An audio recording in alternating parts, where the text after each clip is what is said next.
अब सुमित खजूरिया जी हैं, बहुत अच्छे। एक तो ये खुद एक आर्टिस्ट भी हैं, सारंगी भी बजाते हैं। कोई भी जो विधा है उसके ऊपर इनका बड़ा गहरा अपना इनका काम है।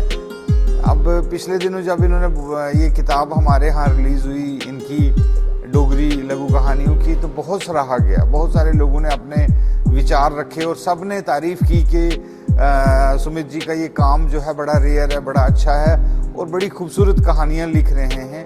और ये ऐसे लोग इंस्पिरेशन हैं हमारी युवा के लिए कि कैसे काम किया जाता है। आप हर एक विधा में काम करें, आप संगीत में हैं तो उधर भी काम कर रहे हैं, लेकिन आप लिटरेचर में आएंगे तो भी आप अच्छी कंट्रीब्यूशन करेंगे। बहुत अच्छी बड़ी अच्छी किताब है और ये यहाँ एक हिस्सा रही इस एग्जीबिशन का। बहुत ही मतलब अच्छा लगा कि लोग आए और उन लोगों ने इनकी किताब को भी सराहा, इनको भी इनकी किताबें भी खरीदी।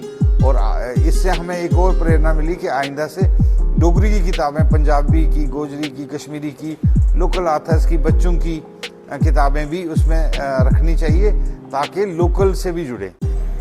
खड़ ना ਇਹਦਾ खड़ है पर किताब खड़ नहीं है। खड़ का मतलब तो समझ रहे हो ना, ये किताब खड़ नहीं है।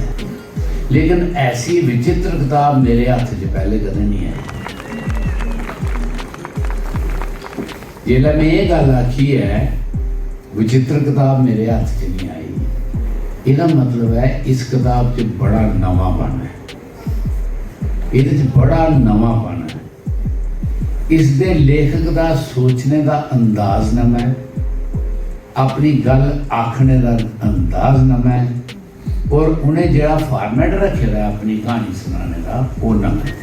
मिगी महसूस होया कि ये किताब उस नोयत की नहीं है, उस ढंग की नहीं है जिस ढंग दियां आम किताबां होंदियां।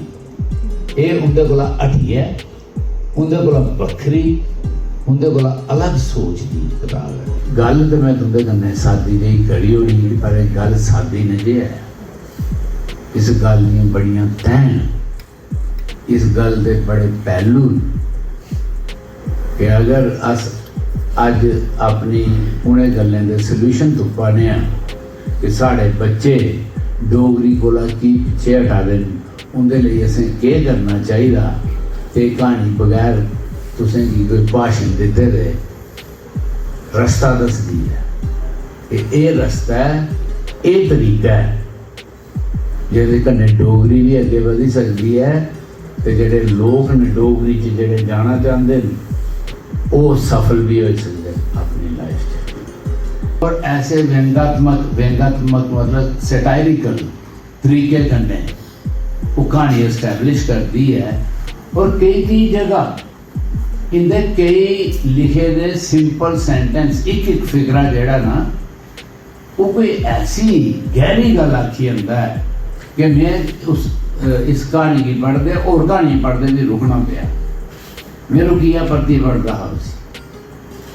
तो मैं आखना ये कहानी का जेड़ा लेखक है इस किताब का खड़ का ये कोई ऐसा लेखक नहीं है जेड़ा कोई पारंपरिक रस्ते ऊपर चले। इन्ना अपना रास्ता आपू बनाया ते आपू चले।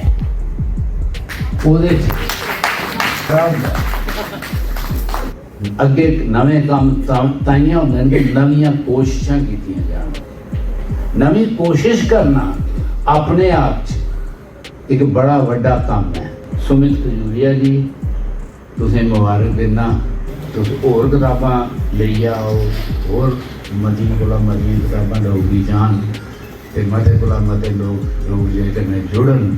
और ओहदे जुड़ने दे रस्ते च कुछ रस्ते सुझाए दे सुमित खजूरिया ने अपनी किताब च उन्हें सुझाए दे ये रस्ते होई सकदे न जेह्दे कन्नै डोगरी अग्गे बधी सकदी है।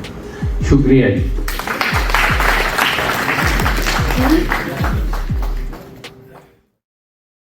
आखते ना 16 कला संपूर्ण वो सारा है। ये गीत, संगीत, रेडियो, दूरदर्शन, यूट्यूब सब जगह शैल है रुंदार वेले, गांदा बड़ा शैल है, सारंगी बजांदा है और बोलने च बड़ा मिठा है। ते मी मतलब इसदा बोलना भी बड़ा शैल लगदा है। ते खड़ खड़ किताब है ना, एक मिगी लगदा नवीं किस्म दी, तुसीं भी पढ़ियो, अपने विचार दस्सियो।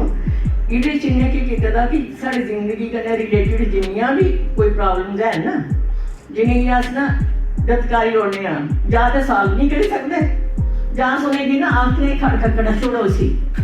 एक्चुअली क्या होंदा, सॉल्व नहीं करी सकदे। खड़ खड़कड़ होंदा जेह्ड़ा साढ़े घरें च पेड़ा रौंह्दा कुदै कुदै अग्गे पिच्छे स्टोर च सुट्टी ओड़ने अस। इ'यां गै आदमी दे दिमाग च भी विचार होंदे न, ओह् केईं विचार ते ओह् तोआरियै लिखी लैंदा, केईं विचार ऐसे होंदे न जेह्दा उ'नेंगी सोल्यूशन नहीं लभदा है। ओह् सोचदे न इ'यां खड़ खड़कड़ा केह् लिखना है, अच्छा टॉपिक नहीं है, छोड़ो इसी। इस जागते ने बड़ी कोशिश की हुई है और बड़ी अच्छी कहानी लिखी है। ये लिखने का तरीका थोड़ा हरा अलग है।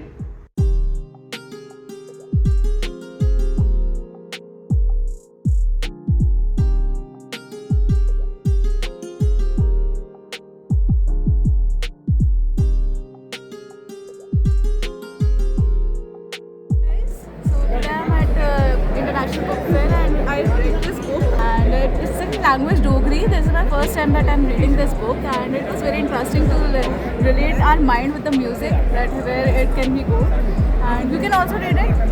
It's good, interesting book. Wait. Hello everyone, तो आज मैं बुक फेयर में आई थी। मेरा नाम नीलम है और मुझे ये बुक बहुत अच्छी लगी। आपसे रिक्वेस्ट है कि आप इसे खरीदें और पढ़िए और अपने रिव्यू शेयर करिए। मुझे तो डोगरी करते ही देखिए, डोगरी पढ़ते ही आपने जैसे डोगरी पढ़ा, मुझे पद्मा से याद आ गई। मतलब इन्होंने कहा है कबाड़िया, तो और ये देखिए दिमाग में उसका कबाड़ बड़ा हुआ। देखो मुझे दिमाग में कैसे भरा होता है, मेरे में भी यही है। हाँ, मेरे दिमाग में तो बहुत भरा हुआ है और वो भाषा के थ्रू निकलता है फिर, और वो अपनी मातृभाषा में तो और खूबसूरत लगता है। मैं यहाँ बुक फेयर में आई थी। यहाँ पे मैंने ना एक बुक देखी है, बहुत अच्छी बुक है। अगर मैं आप लोगों को रिकमेंडेशन करूँगी कि आप ये बुक ज़रूर खरीदें।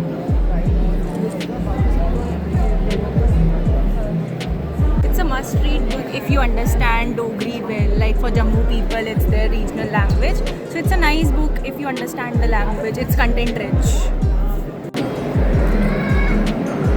मैं आज बुक फेयर में आई हूँ और मुझे एक बहुत अच्छी एक बुक मिली है, खड़ खड़, जिसमें बहुत सारी कहानियाँ हैं और मुझे पढ़ के बहुत अच्छा लगा। आप भी आइए बुक फेयर और इस बुक का आनंद लीजिए। जय माता दी सारियां गी। मैं जम्मू का रोहन वाला संचित जैन, तो अज मैं जिहड़ा इंडिया का सब तो बड़ा ट्रेड फेयर है वो दिल्ली आया था हाँ। तो इत्थे अपनी एक किताब सी, तो ये मैं पढ़दा पिया ही, तो मैनूं इहदे च इन्ना इंटरस्ट लग्या। ये बहुत वधिया किताब है, तुसीं मते इसी परचेज करो। ये बुक का नाम है। एक्चुअली मैं बुक फेयर में आई थी, यहाँ पे ट्रेड फेयर, और मुझे ये बुक यहाँ पे मिली जो कि बहुत अच्छी बुक है।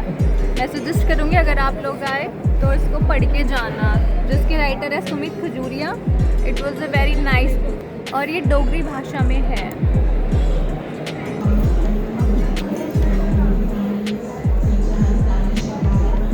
अगर आप डोगरी जानते हैं तो ये बुक ज़रूर पढ़ें, ये जम्मू की लैंग्वेज है। बढ़िया, बहुत बढ़िया बुक है। Hi, thank you so much, Priya. My name is Suman and I'm from Jammu and Kashmir. I'm here for the pre-launch teaser of my book, Khad Khad Khad. This book is in Dogri language and this is for the first time that I've come to the तारे तुड़ा पैया कंडिए पिया बरसाला, तारे तुड़ा पैया कंडिए पिया